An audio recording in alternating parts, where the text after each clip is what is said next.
Hello class. Uh, in this video I'm going to tell you about character representation.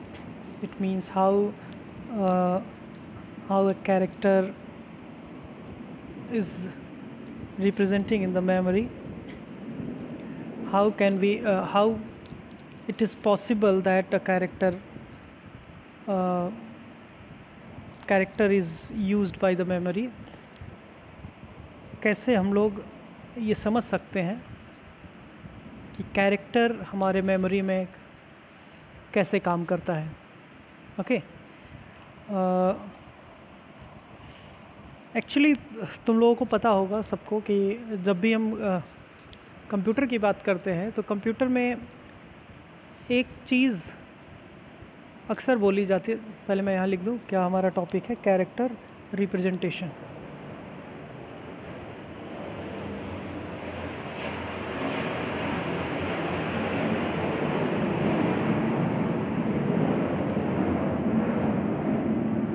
Okay, जब भी हम computer में बात करते हैं, कैरेक्टर की बात करते हैं, कंप्यूटर में इनपुट की बात करते हैं, तो इस कैरेक्टर में इनपुट या कैरेक्टर्स को समझने के लिए कीबोर्ड में या सिस्टम के अंदर एक इंटरफेस सेट किया जाता है. जिस एरिया में कंप्यूटर यूज़ किया जाता है उस एरिया या उस रीजन के अकॉर्डिंग एक इंटरफेस सेट किया जाता है और ये डिपेंड करता है यूज़र की चॉइस पे कि यूज़र कैसा इंटरफेस चाहता है. फॉर एग्ज़ाम्पल, अगर क्योंकि पहली बार जब कंप्यूटर बना तो अमेरिका में बना, तो अमेरिका वालों ने जिसने भी बनाया कंप्यूटर या जब भी ये कैरेक्टर की बात हुई या कैरेक्टर मैपिंग की बात हुई मेमोरी में, तो वहाँ पर एक इंटरफेस बनाया गया और उस इंटरफेस को बोला गया ASCII. क्या नाम है? ASCII. एस की हम लोग बोलते हैं ASCII, क्योंकि ये एक ऐसा इंटरफेस है जो अमेरिकन स्टैंडर्ड को रिप्रेजेंट करता है. बाद में कंप्यूटर धीरे धीरे ब्रॉड होता चला गया. अमेरिका से निकल करके वो कई सारे देशों में कंप्यूटर को यूज़ किया जाने लगा. तो जब अलग अलग देशों में कंप्यूटर जब गया तो वहाँ के रीजन के अकॉर्डिंग, वहाँ के लैंग्वेज के अकॉर्डिंग, वहाँ के लोगों को अलग इंटरफेस की ज़रूरत पड़ी. तो जहाँ जहाँ कंप्यूटर गया वहाँ के रीजन के अकॉर्डिंग वहाँ पर अलग अलग तरह के इंटरफेस का इस्तेमाल किया गया या अलग अलग तरह के इंटरफेस बनाए गए. जैसे अगर मैं इंडिया की बात करूं तो इंडिया में जब कंप्यूटर आया तो इंडिया में भी पहले हम लोग एस की वैल्यू का ही इस्तेमाल करते थे. इसी का जब इंडिया में कंप्यूटर ब्रॉडली यूज़ होने लगा तो इंडियन लैंग्वेज की भी ज़रूरत पड़ने लगी कि इंडियन लैंग्वेजेस में कंप्यूटर को कैसे लिखा जाए. तो इंडियन, जैसे तुम लोगों को पता है कंप्यूटर में हिंदी टाइपिंग भी होती है, उर्दू टाइपिंग भी होती है, अलग अलग तरीके की टाइपिंग होती है कंप्यूटर में भी. गुजराती टाइपिंग भी अगर तुम लोग चाहो तो कर सकते हो. अलग अलग, जैसे चाइना में जाओगे चाइनीज़ कीबोर्ड तुमको मिलेगा, उसमें चाइनीज़ टाइपिंग भी कर सकते हो. तो इसका मतलब ये टाइपिंग कैसे हो रहा है, ये कंप्यूटर इस चीज़ को कैसे समझ रहा है, इस कैरेक्टर को कैसे समझ रहा है. कैरेक्टर को कंप्यूटर की मेमोरी में सेट करने के लिए हम इंटरफेस यूज़ करते हैं. जैसे कि अमेरिका में जब बना तो अमेरिकन स्टैंडर्ड इंटरफेस इस्तेमाल किया गया जिसको बोला गया ASCII. इंडिया में जब यही चीज़ आ गया तो इंडिया में इसी को नाम बदल दिया गया, ISCII बन गया, जिसको हम लोग बोलते हैं इंडियन स्टैंडर्ड. अभी मैं नाम बता रहा हूँ क्या है. ओके, अब इसके फुल फॉर्म की बात करें, ये बोर्ड में ये अक्सर एग्ज़ाम में पूछा भी जाता है. ये है ASCII एस की, जिसको हम कहते हैं American standard code for information interchange. मतलब ये अमेरिकन स्टैंडर्ड इंटरफेस है जिसमें किसी कोड को इंटरचेंज करने के लिए इस्तेमाल किया जाता है, किसी कैरेक्टर को रिप्रेजेंट करने के लिए इस्तेमाल किया जाता है. और आज भी सबसे ज़्यादा पॉपुलर स्टैंडर्ड यही है, सबसे ज़्यादा पॉपुलर इंटरफेस यही है जिसको अभी यूज़ किया जाता है. उसी तरीके से ISCII, इसको हम लोग बोलते हैं Indian standard code for information interchange. ठीक है, तो ये जो कोड है, ये जो कैरेक्टर्स हैं, ये कैसे सिस्टम समझता है, इसको समझने के लिए मेमोरी में कुछ बिट की वैल्यूज़ को फिक्स कर दिया गया है, पहले से ही सेट कर दिया गया है। जैसे अगर मैं कंप्यूटर की एस्की की बात करूं, तो एस्की में हम लोग 7 बिट मेमोरीज़ का इस्तेमाल करते हैं, यानी 7 बिट का कोड ये है, 7 बिट कोड जिसको कहते हैं, 7 बिट की कोड को यूज़ करते हैं या 7 बिट मेमोरी को यूज़ करते हैं। और इसको जैसा कि मैंने बताया, इसको अभी भी बहुत ही ज़्यादा पॉपुलरली यूज़ किया जाता है, बहुत ज़्यादातर सिस्टम में इसी का इस्तेमाल होता है। इसके बिना समझो सिस्टम बनता ही नहीं है, सिस्टम का यूज़ मतलब स्टार्टिंग इसी से है। उसके बाद अलग अलग जगहों पे अलग अलग रीज़न में जब सिस्टम जाता है, उसके अकॉर्डिंग लोग अपने कैरेक्टर कोडिंग को इंस्टॉल कर लेते हैं। जैसे अगर मुझे हिंदी की ज़रूरत है मेरे कंप्यूटर में, तो जब मैं पहली बार कंप्यूटर लाऊंगा तो उसमें ऑलरेडी यही होगा, इसी स्टैंडर्ड पे वो चलेगा, ठीक है। लेकिन अगर मुझे हिंदी की ज़रूरत है अपने कंप्यूटर में, तो मैं उसमें अलग से फ़ॉन्ट डालूंगा, जिससे कि वो इंडियन स्टैंडर्ड कोडिंग पर भी काम करे, ठीक है। तो ये अलग अलग रीज़न के अकॉर्डिंग डिपेंड करता है। ओके, तो इसी तरीके से एस्की में अगर मैं बात करूं किसी कैरेक्टर को रिप्रेजेंट करने के लिए, तो एस्की 7 बिट का कोड इस्तेमाल करता है। और इसको रिप्रेजेंट करने के लिए सबसे अच्छा तरीका है कि तुम लोग इसके कुछ कोड को याद कर लो, जिससे कि किसी वैल्यू को एनालाइज करने में या किसी वैल्यू को रिप्रेजेंट करने में बहुत हेल्प मिलेगी। जैसे मैं तुमको बता रहा हूँ कि जैसे 65 to 90 अगर मैं इस कोड को यूज़ करता, इस एस्की कोड को यूज़ करता हूँ, तो इसका मतलब मैं A to Z को रिप्रेजेंट कर रहा हूँ, कैपिटल A to Z को।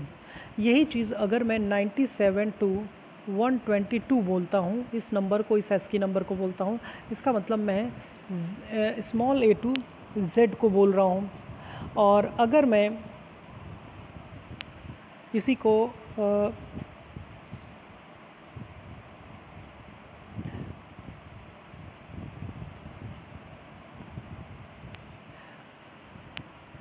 कैपिटल A to Z हमारा 65 to 90, small a to Z 97 to 122।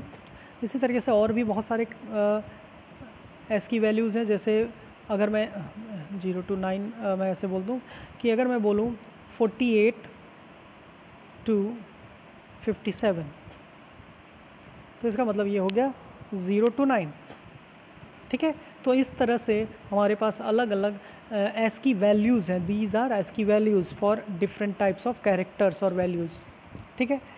तो ये एस्की वैल्यूज़ हम लोग अपने कैरेक्टर को रिप्रेजेंट करने के लिए यूज़ करते हैं। उसी तरीके से अगर मैं इंडियन स्टैंडर्ड कोड की बात करूँ, तो इसमें भी हम लोग अलग अलग तरीके के अलग अलग तरीके के कोड को यूज़ करते हैं। इसमें क्योंकि अलग अलग कोड्स होते हैं, इस स्टैंडर्ड में हिंदी भी आता है, जैसे कि देवनागरी तुम लोगों ने नाम सुना होगा, हिंदी भी आता है, गुजराती भी आता है, बंगाली भी आता है, उर्दू भी आता है इसी स्टैंडर्ड में। इसलिए इसमें अलग एक कोड फिक्स नहीं एग्जैक्ट बताया जा सकता, एक मतलब फिक्स कोड के बारे में यहाँ पे नहीं बताया जा सकता, ठीक है। लेकिन हाँ, इसमें एक चीज़ है कि ये जो स्टैंडर्ड है, ये तुम्हारे 8 बिट पर काम करता है। ये चीज़ याद रखना कि वो तुम्हारे 7 बिट पे काम कर रहा था और ये 8 बिट पर वर्क करता है, ठीक है। और टोटल इसमें 256 कैरेक्टर होते हैं, यानी कि ये मेरा 8 बिट वैल्यू पे काम करता है। 8 बिट कोड है और 256 कैरेक्टर्स, इसमें कैरेक्टर्स हम लोग यूज़ करते हैं। इसके लिए अलग अलग कोड है, जैसे कि यहाँ पे अलग अलग कोड है। तो इसमें अगर हम कोड की बात करें, तो एक अलग नंबर पे अलग अलग वैल्यू हो सकती है, इसलिए इसके कोड की हम लोग यहाँ पर डिस्कशन नहीं करेंगे। इसके अलावा एक तीसरा फॉर्म भी आता है, जिसको हम लोग बहुत ही ज़्यादा पॉपुलरली यूज़ करते हैं। उसको हम लोग बोलते हैं यूनिकोड। यूनिकोड यानी कि जिसको हम लोग बोलते हैं यूनिक, या इसका जो UNI मतलब यूनिक, और कोड यानी ये यूनिकोड रिप्रेजेंट करता है यूनिक कोड को। ये जो यूनिक कोड है या यूनिकोड है, ये एक्चुअली में एक ऐसा कोड है जो किसी रीज़न पे डिपेंड नहीं करता, किसी वैल्यू पे डिपेंड नहीं करता, किसी कैरेक्टर पे डिपेंड नहीं करता। ये प्लेटफॉर्म पे डिपेंड नहीं करता, कौन से प्रोग्राम में काम कर रहे हैं उस पर डिपेंड नहीं करता, किस लैंग्वेज में काम कर रहे हैं उस पर डिपेंड नहीं करता। ये एक फिक्स कोड होता है किसी भी कैरेक्टर का। इसको भी बहुत ही ज़्यादा पॉपुलरली यूज़ किया जाता है हमारे कंप्यूटर में। जैसे कहने का मतलब कि अगर मैंने यहाँ 65A के लिए यूज़ किया जो कि ASCII में है, तो इसी 65 पर ISCII में कुछ और कैरेक्टर हो सकता है, इसी 65 पर कोई और कैरेक्टर किसी और स्टैंडर्ड में हो सकता है, किसी और इंटरफेस में हो सकता है, किसी एक लैंग्वेज में अगर 65 का इस्तेमाल करेंगे तो कुछ और कोड बनेगा, किसी दूसरे लैंग्वेज में किसी दूसरे प्लेटफॉर्म पे अगर 65 का इस्तेमाल करेंगे कोई और कोड बनेगा। बट यूनिकोड एक ऐसा कोड फॉर्मेट है जो कि कॉमन होता है, एकदम एक यूनिक नंबर होता है। इसको हम लोग कह सकते हैं ये एक यूनिक नंबर होता है, यूनिक नंबर होता है। ये किसी भी कैरेक्टर का एक यूनिक नंबर होता है जो सभी तरह के प्लेटफॉर्म पर, सभी तरह के लैंग्वेज पर, सभी तरह के प्रोग्राम पर, मतलब हर एक जगह पर कॉमन होता है, फिक्स होता है, कांस्टेंट बन जाता है। मतलब इसमें अगर मैं बोल दूं, सपोज़ करो मैं विंडोज़ पे काम कर रहा हूँ, माइक्रोसॉफ्ट विंडोज़ पे, तो विंडोज़ पे अगर मैं काम कर रहा हूँ तो मैंने बोला कोई एक नंबर, जैसे मान लो मैंने बोला 125, तो अगर मैं 125 बोलता हूँ यूनिकोड में विंडोज़ पे, तो 125 पर जो मतलब विंडोज़ में होगा 125 का वही मतलब यूनिक्स में भी होगा, यूनिकोड में 125 का वही मतलब लाइनक्स पे भी होगा, यूनिकोड में, ठीक है। लेकिन अगर हम ASCII और ISCII की बात करते हैं तो 125 का मतलब ASCII में कुछ और होगा, ISCII में कुछ और होगा, किसी और में कुछ और होगा, इसीलिए इसका नाम यूनिकोड रखा गया है। ये एक यूनिक नंबर होता है किसी भी कैरेक्टर का जो किसी भी प्लेटफॉर्म पे, किसी भी लैंग्वेज में बदलता नहीं है, एक फ़िक्स वैल्यू होती है, ठीक है। तो ये इतने तरह के कोड्स हमारे पास अवेलेबल हैं, इतने तरह के कैरेक्टर रिप्रेजेंटेशन टेक्निक हमारे पास अवेलेबल है जिसका हम लोग अपने प्रोग्राम में या अपने सिस्टम में यूज़ करते हैं, ठीक है। इसी तरीके से एक अक्सर क्वेश्चन भी पूछा जाता है ज़्यादातर इससे रिलेटेड, ASCII से रिलेटेड। तो मैं एक छोटा सा एग्जांपल तुम लोगों को अगर मैं बता दूं कि कैसे, जैसे मान लो हमसे कई बार ऐसा क्वेश्चन भी पूछ सकता है कि मान लो हमसे बोल दिया, मैंने बोला कि 1001000 एंड 10001001 1001100 1010000, ठीक है। अब ऐसे बोल रहा है, कह रहा है कि बताओ ये क्या है, इसका मतलब क्या हुआ, ये इस ASCII का क्या मीनिंग है, इसका मतलब क्या है। तुम लोग अब देखो ये कोडिंग हो गया, इसका क्या मतलब है। आपको किसी के सामने अगर इसको दिखाया जाए तो कोई भी ये सोचेगा कि ये किसी बच्चे ने लिखा है 1010 ऐसे करके लिखा है, लेकिन इसका एक अपना मतलब है, एक फिक्स इसकी मीनिंग निकलेगी। कैसे, ASCII में अगर मैं बात करूं तो इसकी मीनिंग कैसे निकलेगी, देखो ये एक बाइनरी वैल्यू है। सबसे पहले हम इसकी डेसिमल वैल्यू को कैलकुलेट कर लेते हैं, और तुम्हें ऑलरेडी पता है कि कैसे डेसिमल वैल्यू कैलकुलेट होता है। तो मैं यहाँ पे डायरेक्ट करता हूँ 1248 यानी 8 16 32 64, ठीक है। 1248 16 8 16 32 and 64 plus 8 is equal to कितना हो जाएगा 64, और 8 अगर ऐड करते हो तो कितना हो जाएगा 72। तो अब इस 72 का मतलब क्या होगा, अगर हम लोग देखें 72 किस में आएगा, कैपिटल A2 कैपिटल Z वाले में आएगा, हाँ। तो 72 यानी यहीं से काउंट कर लो, तो 65 66 67 68 69 70 71 72। अब ये 65 मतलब A है, तो ABCDEFGH, यानी इसका मतलब हो गया 72, और 72 का मतलब हो गया H।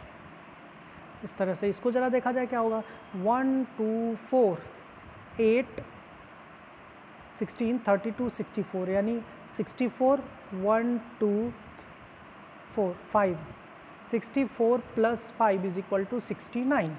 69 मतलब क्या होगा, तो 69 देख लो, 65 66 67 68 69 A B C D E यानी इसका मतलब हो गया 69 मतलब E। देखो धीरे धीरे अब ये इस कोड का मतलब तुम्हारे सामने आ रहा है। 1 2 4 8 16 32 64 64 ये हो गया। 1 2 4 8 8 और 4 12 और यहाँ पे 64 तो कितना हो गया 64 प्लस 10 74 एंड 2 76। ठीक है, तो 76 कितना होगा ज़रा देख लिया जाए। 76 में तुम्हारे सामने काउंट करता हूँ 65 66 67 68 69 70 71 72 73 74 यहाँ पे आ रहा है A B C D E F G H I J। कुछ गड़बड़ हो रहा है क्या, इसका आंसर क्या आ रहा है 1 2 4 8 4 8 4 8 8 और 4 12 और 64 कुछ एडिशन में शायद गड़बड़ हुआ क्या, 66 है ना 76 तो 65 66 67 68 69 70 71 72 73 74 75 76 यहाँ पर A B C D E F G H I J K L यानी इसका मतलब हो गया 76 मीन्स L। ओके, अगला देखते हैं 0 1 2 4 8 16 एंड 32 इसका यानी इसका आंसर होगा 64 प्लस 1 2 4 8 16 1 2 4 8 16 इसको ऐड कर लो तो कितना हो गया 6 और 4 10 1 80 80 को ज़रा काउंट किया जाए, ये तो थोड़ा ज़्यादा है फिर भी काउंट करते हैं, देखते हैं कहाँ तक आ रहा है। मैं अपनी उंगली पे काउंट करता हूँ 65 66 67 68 69 70 71 72 73 74 75 76 77 78 79 एंड 80 मैं अलग से मान लेता हूँ 80। ठीक है, तो अब 80 हो गया A B C D E F G H I J K L M N O P यानी इसका आया 80 और 80 का मतलब हो गया P और वो सब के सब कैपिटल लिखे जाएंगे क्योंकि जितनी भी वैल्यूज़ आ रही हैं ये सभी की सभी वैल्यूज़ 65 टू 90 के बीच में आ रही हैं, इसलिए ये सभी कैपिटल में लिखे जाएंगे। अगर यही 97 टू 122 के बीच में होता तो सारे स्मॉल में लिखे जाते हैं। ठीक है, तो यानी अगर ये वैल्यू लिखा जाए तो इसका आंसर होगा HELP। क्लियर, तो इस तरीके से किसी एस की वैल्यू की हेल्प से किसी बाइनरी को हम लोग आसानी से एक वर्ड में बदल सकते हैं। ठीक है, तो और तुम्हारे बुक में एस की वैल्यू के कोड दिए हुए हैं पेज नंबर 49 पर, तुम लोग उसको चेक कर लेना। और एस की का ISCII का और यूनिकोड का इन तीनों का एक नोट्स तुम लोग तैयार करोगे और मुझे बताओगे। ठीक है, ओके, ये चैप्टर तुम लोगों का वैसे ख़त्म हो गया है। नेक्स्ट टाइम अब हम लोग कुछ एक्सरसाइज इस चैप्टर से देखेंगे। ठीक है, कोई डाउट होगा तो मुझे इन्फॉर्म करना, मुझे बताना, मैं उस डाउट को क्लियर कर दूँगा। Okay, thank you.